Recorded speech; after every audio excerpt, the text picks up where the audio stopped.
تو مالدار کسے کہتے ہیں؟ جس کے پاس 52.5 تولہ چاندی یا اس کی قیمت کے برابر 4 چیزیں ہوں. 52.5 تولہ چاندی کے آج کے ریٹ کیا ہیں؟ آج کی تاریخ میں 52.5 تولہ چاندی کے ریٹ کیا ہے؟ نیٹ پہ 2 منٹ میں نکل آئے گا. 1,80,000.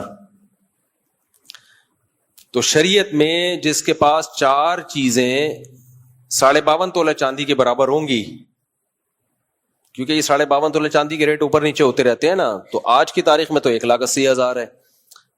تو جس کے پاس 4 چیزیں 1,80,000 کے برابر ہو گئیں، وہ شریعت کی نظر میں کیا ہے؟ مالدار. قرضے نکال کے. تو وہ 4 چیزیں کیا ہیں؟ سونا، چاندی، کیش اماؤنٹ اور تجارتی مال. تجارتی مال کسے کہتے ہیں؟ ہر وہ مال جو بیچا ہو خریدا ہو اس نیت سے کہ بیچوں گا. ان میں ایک شرط بھی ختم ہو گئی نا تو وہ تجارتی مال نہیں کہلائے گا. خریدا تھا بیچنے کے لیے، لیکن جس دن زکوٰۃ نکالنی تھی اس سے پہلے بیچنے کی نیت ختم ہو گئی تو وہ تجارتی مال نہیں رہا. خریدا تھا استعمال کے لیے، لیکن زکوٰۃ جس دن دینی تھی اس دن بیچنے کی نیت ہو گئی تو بھی مال تجارت نہیں ہے، کیونکہ خریدتے ہوئے بیچنے کی نیت نہیں تھی. تو دکان میں جو مال پڑا ہوتا ہے نا، یہ سارا مال تجارت ہوتا ہے، کیونکہ سارا خریدا ہوتا ہے بیچنے کے لیے.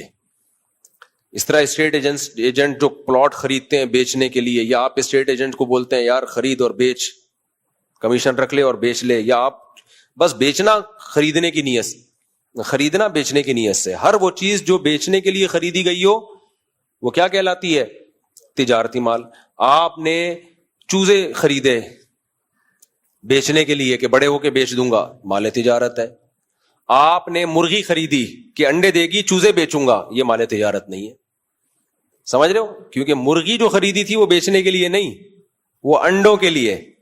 تو اس مرغی پہ زکوٰۃ نہیں ہے، کیونکہ مرغی خریدی تھی انڈے دینے کے لیے، انڈے اس لیے کہ اس کے چوزے بیچوں گا. تو بھائی جو چیز خریدی جا رہی ہے وہ بیچی نہیں جا رہی، جو بیچی جا رہی ہے وہ بیچنے کے لیے خریدی نہیں تھی. بیچے چوزے جا رہے ہیں جو بیچنے کے لیے خریدے نہیں تھے. تو یہ لگی بندی تعریف ہمیشہ کے لیے یاد کر لیں. ہر وہ مال جو بیچنے کی نیت سے خریدا ہو از کالڈ مال تجارت. اور سونا چاندی چاہے وہ استعمال کے ہوں یا نہ ہو، بہر صورت ان پہ زکوٰۃ ہے. اس بارے میں امام ابو حنیفہ کا موقف ہمیشہ کی طرح بہت مضبوط ہے. احناف کا موقف، جب بھی اختلافی مسائل ہوں گے نا، آپ دیکھنا احناف کا پلڑا بھاری ہوگا. امام حنیفہ بہت بڑے فقیہ تھے، اور خاص طور پر جس مسئلے میں امام ابو حنیفہ کے ساتھ ابو یوسف اور امام محمد بھی ہوں تو وہ بہت پاورفل مسئلہ ہوتا ہے. دیکھنے میں اول نظر میں لگتا ہے بعض دفعہ دلائل کمزور ہے، لیکن جب آپ ڈیپ میں جاتے ہو تو پتہ چلتا ہے کہ بڑے خاندانی دلائل ہیں. تینوں امام کسی میں جمع ہو جائیں تو امام ابو حنیفہ کبھی یہی رائے ہے کہ زیور استعمال کا ہوگا تو بھی زکوٰۃ ہے، استعمال کا نہ ہو تو بھی زکوٰۃ ہے. ویسے استعمال کی چیزوں پہ زکوٰۃ نہیں ہوتی، لیکن سونے اور چاندی پہ ہوتی ہے. زیور نہیں، یعنی سونے اور چاندی کے زیور پہ ہوتی ہے. اور چاندی کا زیور بھی اگر وہ استعمال کا بھی ہے تو بھی زکوٰۃ ہے. اور اس کی دلیل ہے، صحیح حدیث ہے، نبی صلی اللہ علیہ وسلم کے پاس کچھ خواتین آئیں، ان کے ہاتھ میں سونے کے کنگن تھے. آپ صلی اللہ علیہ وسلم نے فرمایا کیا تم اس کی زکوٰۃ دیتی ہو؟ انہوں نے فرمایا نہیں. فرمایا کیا تم یہ چاہتی ہو کہ اللہ تعالیٰ تمہارے ہاتھ میں قیامت میں اس کے بدلے میں آگ کے کنگن پہنائے؟ تو یہ صحیح حدیث ہے. تو وہ تو پہنے ہوئے تھے، پہنے کا مطلب کیا ہے؟ استعمال میں تھے. تو اس سے صاف پتہ چلتا ہے. اسی وجہ سے اگرچہ فقہ حنبلی میں استعمال کے زیور پہ زکوٰۃ نہیں ہے، لیکن سعودی عرب کے شیخ بن باز نے اس مسئلے میں فقہ حنفی پہ ہی فتویٰ دیا تھا کہ بہت واضح صریح حدیث اس بارے میں موجود ہے. خیر، تو زیور چاہے استعمال کا ہو، سونے اور چاندی کا زیور. تو 4 چیزیں یاد رہیں گی: سونا، چاندی، مال تجارت اور کیش اماؤنٹ.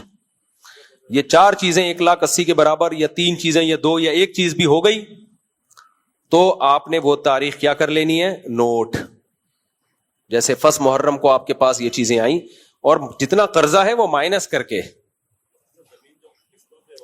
ہاں، زمین اگر آپ نے خریدی بیچنے کی نیت سے لیکن قسطوں پہ خریدی تو 1 سال کی قسطیں اس کی قیمت سے مائنس کی جائیں گی. جو قسطیں آپ نے اس سال دینی ہے نا وہ کیا کی جائیں گی؟ مائنس. جیسے 40 لاکھ کی زمین خریدی اور اس سال آپ نے 10 لاکھ قسط دے دینے ہیں اس کے, تو 40 لاکھ میں سے 10 کیا کرو گے؟ مائنس. یعنی اس سال کا کیا مطلب ہے؟ جس سال زکوٰۃ نکلتی ہے اس تاریخ سے لے کے اگلی تاریخ تک وہ مائنس کرو گے, پھر قیمت لگاؤ گے اس. تو یہ اس کو مالدار کہتے ہیں. جس دن آپ کے پاس اتنا اماؤنٹ آ گیا وہ تاریخ آپ نوٹ کر لو, پھر اگلے سال اسی تاریخ کو حساب کرو. دینا جب مرضی دے دو, حساب اس تاریخ کا ہوگا, دے دو بھلے قسطوں میں, قرضہ مائنس کر دو اس میں سے. سمجھتے ہو کہ نہیں سمجھتے؟